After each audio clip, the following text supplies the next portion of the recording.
Hello students.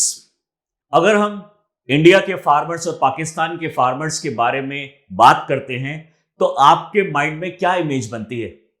हमारे mind में generally image बनती है कि एक रूरल एरिया में रहने वाला एक इलिटरेट पर्सन होगा और वो उसकी जो इनकम है बहुत कम होगी और वो पुअर कैटेगरी के अंदर में आता होगा।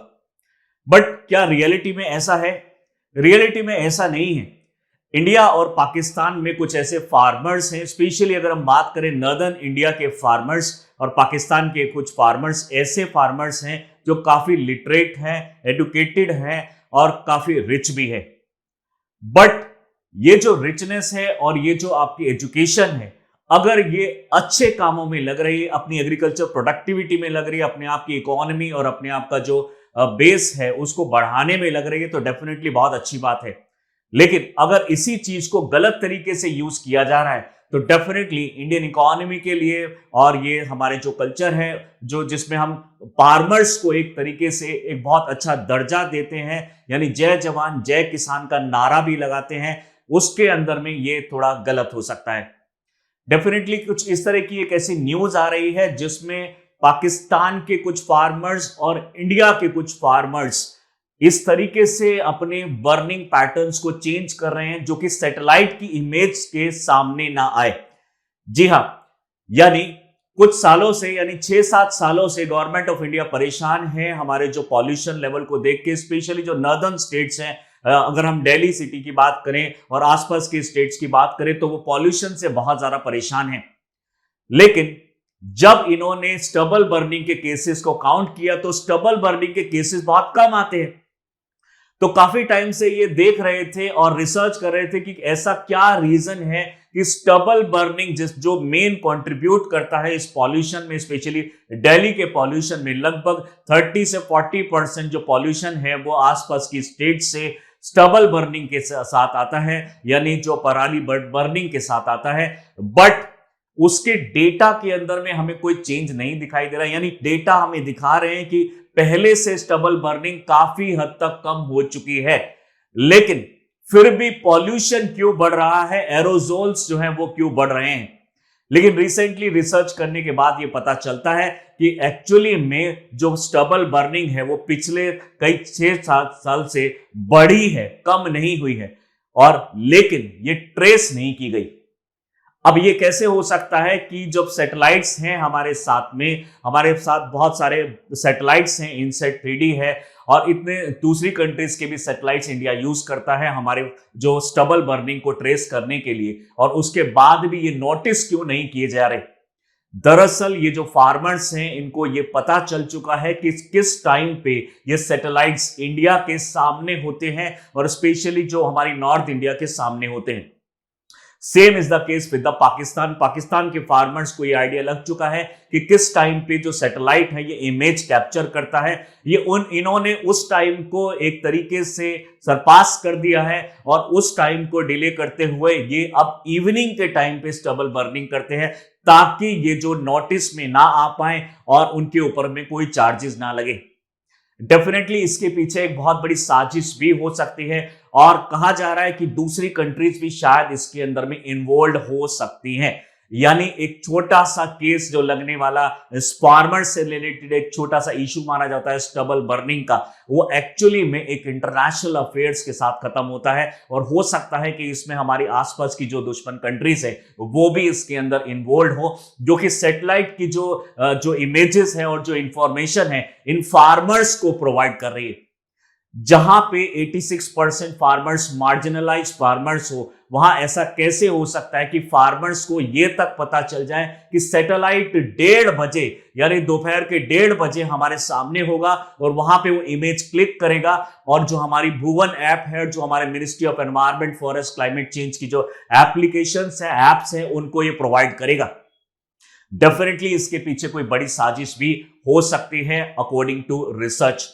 आइए इसी चीज को हम डिटेल में समझते हैं कि क्या रीजंस है इसके पीछे और कौन कौन से सैटेलाइट्स हैं जो हमारे इंडिया के अंदर में स्टबल बर्निंग को ट्रेस करने के लिए लगाए गए हैं, और फार्मर्स को किस तरीके से पता चला है कि किस टाइम पे ये इमेज क्लिक की जाएगी, उस टाइम को अवॉइड करके और बाकी टाइम पे इसको बर्न किया जाता है।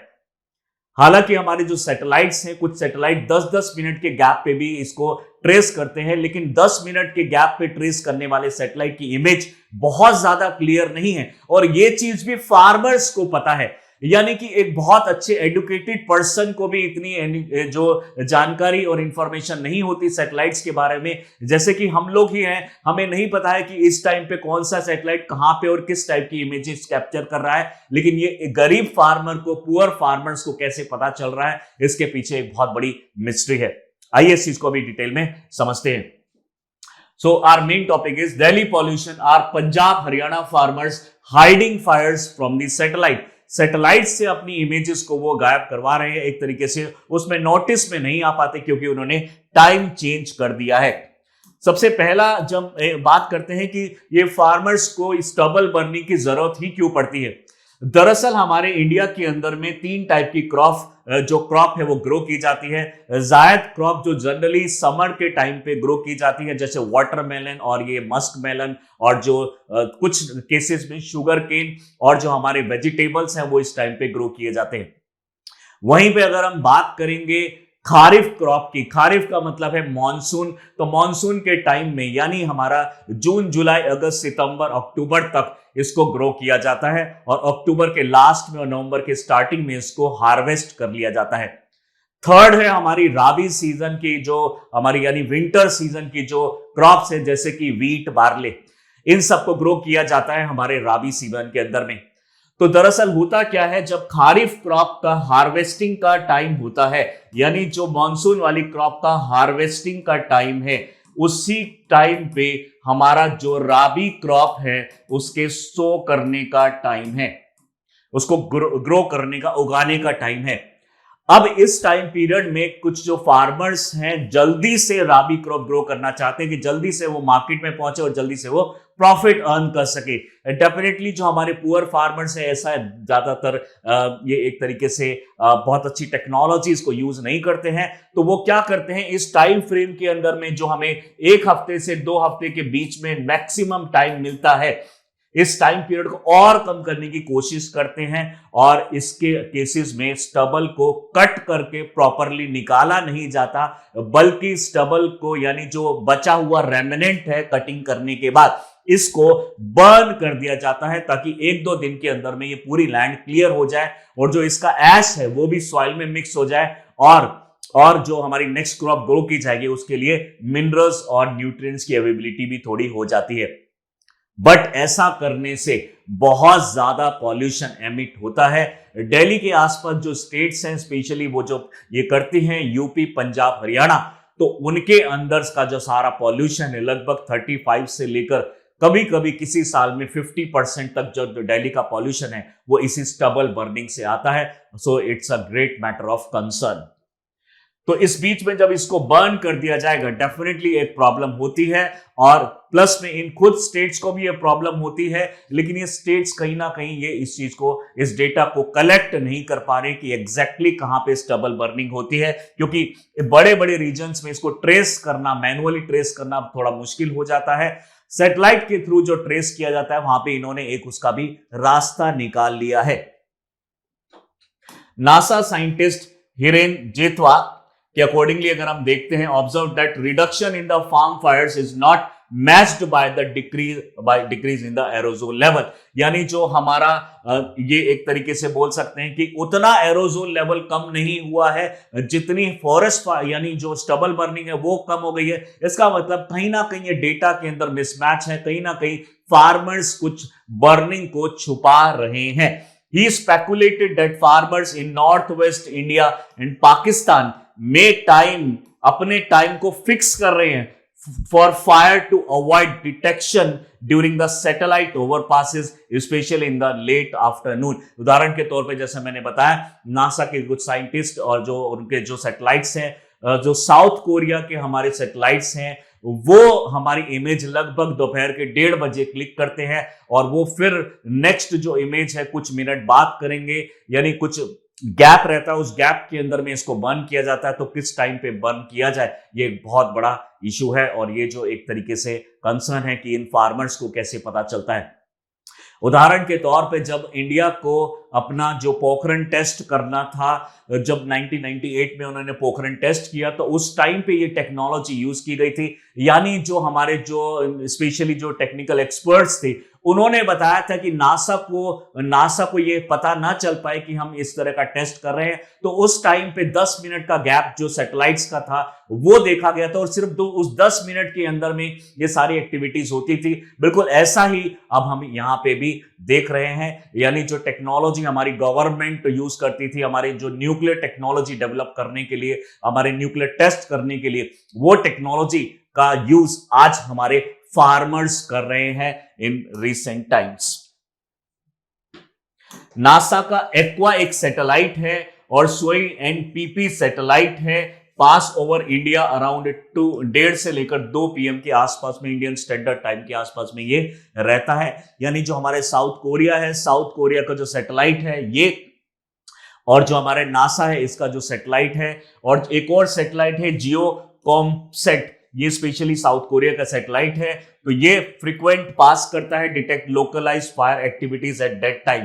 बट मेन प्रॉब्लम है जो फ्रीक्वेंट जल्दी से जल्दी घूमता है अर्थ के चारों तरफ और जो डिटेक्ट कर सकता है, वो उसके अंदर में बहुत अच्छी इमेज क्लिक नहीं की जा सकती। लेकिन जिसके अंदर में अच्छी इमेज क्लिक की जा सकती है, नासा का एक्वा और सुमोई जो हमारा एनपीपी है, ये अंदर नेशनल पोलर ऑर्बिटिंग पार्टनरशिप के अंदर में इसको बनाया गया था। ये जो सैटेलाइट है ये अच्छी क्लियर जो फोटोज है वो क्लिक कर सकते हैं, वीडियोस बना सकते हैं, लेकिन ये उस टाइम पे वहां होता नहीं है, और जो उस टाइम पे होता है वो अच्छी क्लियर पिक्चर ले नहीं सकता। जैथवा के एनालिसिस के अकॉर्डिंगली देखें तो burning activity shifted to late afternoon beyond the satellite detection time. यानी फार्मर्स आज ये जान चुके हैं कि किस टाइम पे जो हमारा जो सैटेलाइट है, कौन सा सैटेलाइट कहां पे होगा। बात करते हैं पंजाब हरियाणा की। Significant reduction in the farm fires. कुछ सालों से फार्म फायर जो स्टबल बर्निंग है उसके केसेस कम दिखाई दे रहे हैं, लेकिन फिर भी गवर्नमेंट ने नोटिस किया कि हमारा पॉल्यूशन क्यों कम नहीं हो रहा है। लेकिन जब देखा गया यूपी और इसके अंदर में, राजस्थान के अंदर में, एमपी के अंदर में, दिल्ली के अंदर में स्टबल बर्निंग जो है वो एक तरीके से इंक्रीज हो गई है। यहाँ पे जो डेटा एकदम चेंज दिखाई दे रहा है। यानी पंजाब हरियाणा जहां पे सबसे ज्यादा स्टबल बर्निंग हुआ करती थी, क्योंकि जो मेन बेनिफिट जिसको मिलेगा राबी क्रॉप का वही ज्यादातर ये करेगा। तो जो APMC mandis, agriculture produce marketing committee का जो मेन बेनिफिट पंजाब हरियाणा को मिलता था, उसकी वजह से वो राबी क्रॉप ग्रो करते थे ताकि उनको एमएसपी जल्दी से जल्दी मिल पाए। लेकिन ये जो शिफ्ट दिखाई दे रहा है, जो पहले पंजाब हरियाणा में ज्यादा स्टबल बर्निंग होती थी, आज के केस में यूपी के और एमपी और राजस्थान और दिल्ली के अंदर में ज्यादा केसेस देखने को मिल रहे हैं। बट ये डेटा एक तरीके से रॉन्ग हमें मिल रहे हैं। पंजाब हरियाणा में आज भी बहुत ज्यादा एक तरीके से स्टबल बर्निंग होती है। हम किसी स्टेट स्पेसिफिक और पर्टिकुलर को डिफेम करने के लिए चीजें नहीं बोल रहे हैं। मेन चीज है वहां पे जो इश्यू है आज के टाइम पे, ताकि हमारे एग्जामिनेशन के लिए वो इंपॉर्टेंट जो टॉपिक्स है उसको हम कवर कर सकें। यहां पे अगर हम बात करें, फार्मर्स में भी timing stubble burning to avoid the detection. NASA passes over India and Pakistan 1:30 बजे के आसपास में पास होता है। NASA scientist suspect farmers are burning stubble post noon और after American satellite have passed over. Plus में जो साउथ कोरिया के सैटेलाइट है वो 10 मिनट के अंदर में वो कवरेज कर लेते हैं, लेकिन मेन प्रॉब्लम है वो बहुत ही अच्छी इमेज यहाँ पे प्रेजेंट नहीं कर पाते हैं। यानी यहाँ पे हम जब देख पा रहे हैं तो ये 2000 रेड में जो दिखाया गया है ये है 2024 का स्टबल बर्निंग, और ब्लैक में जो दिखाया गया है वो है 2020 का स्टबल बर्निंग। यानी आप देख पा रहे हैं पंजाब में 2020 से यहाँ पे कम दिखाई दे रहा है, हरियाणा में भी यहाँ कम दिखाई दे रहा है, लेकिन यूपी में यहाँ पे ज्यादा दिखाई दे रहा है उसके कंपैरेटिवली। राजस्थान में भी ज्यादा दिखाई दे रहा है, दिल्ली में बहुत ही ज्यादा दिखाई दे रहा है, और यहाँ भी मध्य प्रदेश में बहुत ज्यादा दिखाई दे रहा है। कहीं ना कहीं डेटा में मिसमैच है, और जो हमारे जो CPCB central pollution control board के डेटा है और जो हमारी नियर बाय स्टेट्स के जो डेटा है वो कहीं ना कहीं मैच नहीं कर रहे हैं। बात करते हैं चंद्रभूषण सीईओ जो है आई फॉरेस्ट की, एरोजोल ऑप्टिकल डेप्थ की अगर हम बात करें, स्टबल बर्निंग की अगर हम बात करें, highlighted the anomaly between the decreased farm fires and unchanged aerosol level. Aerosol level, pollution level वही है, फार्म फायर कम हो चुके हैं, ऐसा कैसे हो रहा है? Despite an 80 to 90% reduction in the farm fires 2020 से अगर हम कंपेयर करते हैं तो एओडी यानी एरोजोल ऑप्टिकल जो डेप्थ है, कॉन्सेंट्रेशन पंजाब हरियाणा में हैव रिमेन्ड स्टेबल, वो बढ़ी है, वो उतनी ही रही है और या कम नहीं हुई है पिछले 6-7 सालों में। Raising question about the fire count accuracy, क्या वहां की गवर्नमेंट और जो दूसरे लोग हैं, जो एजेंसीज है, क्या प्रॉपरली उसको फाइंड आउट कर पा रही है या उनको गलत डेटा मिल रहा है? एओडी के मेजरमेंट के हिसाब से देखें, daily show stubble burning still contributing significantly to the air pollution, तो उसके अंदर में पॉल्यूशन बढ़ रहा है, स्टबल बर्निंग है, वो मैच कर रहा है यहाँ पे। और recent farm fires contribute 37.5% to Delhi PM 2.5, यानी दिल्ली के अंदर में पार्टिकुलेट मैटर 2.5 माइक्रोन से कम वाले जो पार्टिकल्स होते हैं उन सभी को PM 2.5 कैटेगरी में लिया जाता है। यानी पार्टिकुलेट मैटर आप जानते होंगे कि ये 0.001 माइक्रोमीटर से लेकर 500 माइक्रोमीटर की ऐसे पार्टिकल्स होते हैं जो एयर में सस्पेंडेड होते हैं, ऑर्गेनिक इनऑर्गेनिक दोनों हो सकते हैं। ये जो एयर में सस्पेंडेड पार्टिकल्स हैं, इनके अंदर जब हम देखते हैं तो ये जो पार्टिकल्स हैं इसके अंदर में PM 2.5 और PM 10 ये दो कैटेगरी हम जनरली लेते हैं। 2.5 का मतलब है 0.001 से माइक्रोमीटर से लेकर 2.5 माइक्रोमीटर तक, और इसका मतलब है 2.5 माइक्रोमीटर से लेकर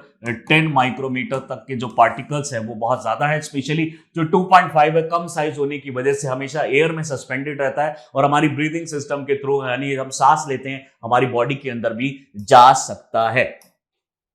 Bhushan emphasized that total burnt area, not fire count, should be used to assess the impact, यानी फायर काउंट को ठीक से देखा नहीं गया और बर्न्ट एरिया के अंदर में, टोटल बर्न्ट एरिया के अंदर में थोड़ा हमें डिफरेंस देखने को मिल रहा है।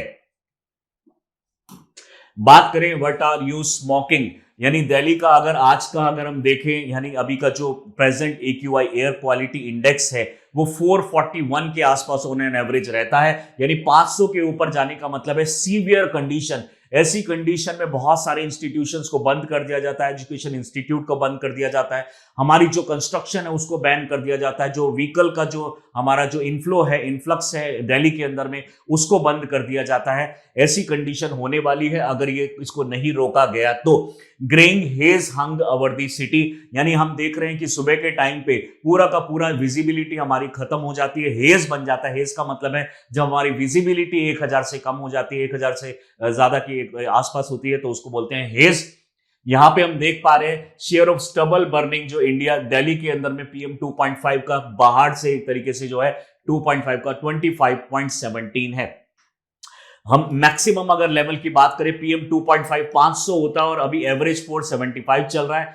PM 10 500 होता है, 474 चल रहा है। NO2 149 होना चाहिए, 149 मैक्सिमम है, 126 है। CO 109 है, 160 होना चाहिए। NH3 अमोनिया जो है 20 मैक्सिमम है, 15 है। और ओजोन 38 होना चाहिए, 23 है। और SO2 33 मैक्सिमम है और 13 अभी एट प्रेजेंट है। तो डेफिनेटली जो एल्डरली लोग हैं और जो रेस्पिरेटरी प्रॉब्लम है जिनको, और जो बच्चे हैं, उनको बाहर निकलना इस टाइम पे दिल्ली के अंदर में अलाउड नहीं है। इसलिए जो हमारे ओल्ड लोगों से रिलेटेड जो ओल्ड एज जो हाउसेस होते हैं और जो हमारे प्रोग्राम्स होते हैं उनको अभी कुछ टाइम के लिए पोस्ट कर दिया गया है। स्कूल में जो बच्चे पढ़ते हैं 5वीं क्लास तक, और अभी प्रेजेंटली ग्रैप 4 इंप्लीमेंट कर दिया गया है, तो उसके अंदर में जो 12th तक बोर्ड एग्जामिनेशन को छोड़ के, 10th और 12th को छोड़ के बाकी बच्चों की छुट्टी कर दी गई है ताकि वो घर में एक अच्छी वो जो है एयर को कंज्यूम करे। बाहर एनवायरनमेंट में, रोड पे और स्कूल में वो एनवायरनमेंट जो पॉल्यूटेड हो चुका है वैसी एयर को कंज्यूम ना करे। बात करते हैं challenges with the detecting fires. तो गुफरान बींग जो कि फाउंडर है सफर के, सफर का मतलब है सिस्टम ऑफ एयर, जो air quality forecasting and research, SAFAR, ये जो है IIM यानी जो हमारा Indian institute of tropical meteorology है और IMD है, यानी Indian institute of tropical meteorology and Indian institute of tropical meteorology and IMD Indian meteorological department ने मिलकर एक सिस्टम, कंप्यूटराइज सिस्टम बनाया सफर, जिससे हम प्रिडिक्ट कर सकते हैं इन एडवांस हमारा जो पॉल्यूशन लेवल होगा उसके accordingly question D, feasibility of farmers shifting burning timing, यानी अगर इस तरह के आपको केसेस यहाँ पे रेड रेड कलर का आपको दिखाई दे रहा होगा, ये हमारी स्टबल बर्निंग के केसेस हैं जो हमें इंडिया में और पाकिस्तान के बॉर्डर पे इस पंजाब हरियाणा वाले जो एरिया में और कुछ हमारे पाकिस्तान के जो एरिया में हमें दिखाई दे रहा है।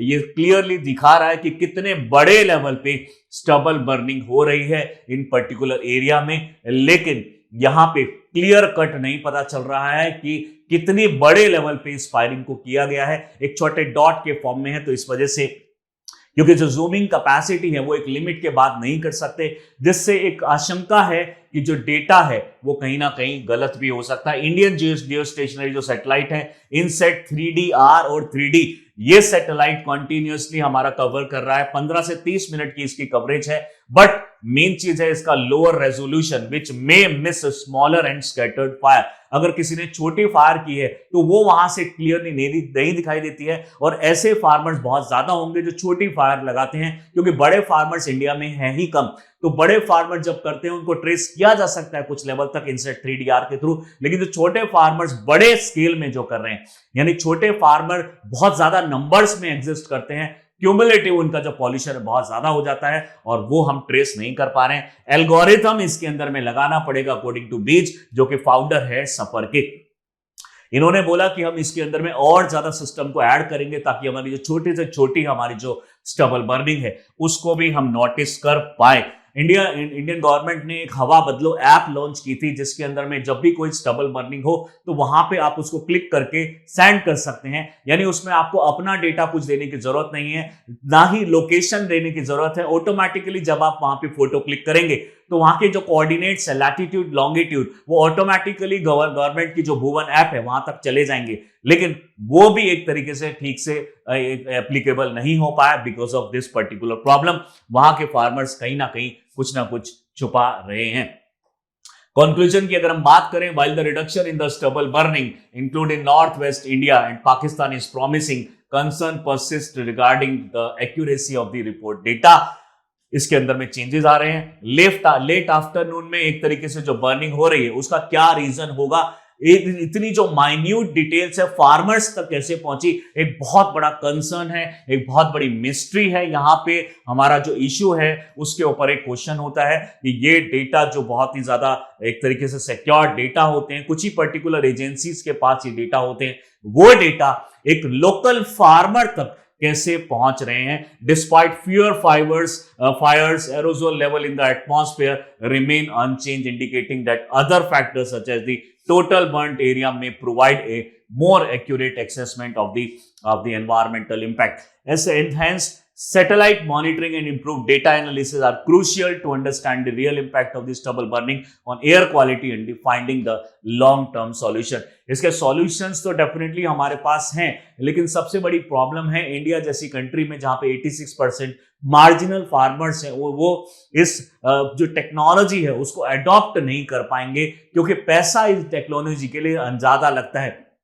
उदाहरण के तौर पे जो भी आपने स्टबल है उसके लिए ऐसे इंस्ट्रूमेंट्स आते हैं जो ट्रैक्टर के पीछे आप लगा के उसके अंदर में सीडर मशीन्स आती हैं, वो नई क्रॉप को ग्रो कर देगी और पुरानी क्रॉप को वहां से निकाल देगी बहुत कम टाइम में, यानी एक दिन के अंदर में ये सारी प्रैक्टिस हो सकती है, आपको बर्न करने की जरूरत नहीं है। लेकिन मेन प्रॉब्लम है जो वो इंस्ट्रूमेंट ट्रैक्टर के पीछे लगाया जाएगा वो कम से कम 3 से 4 लाख रुपए का आपको पड़ेगा।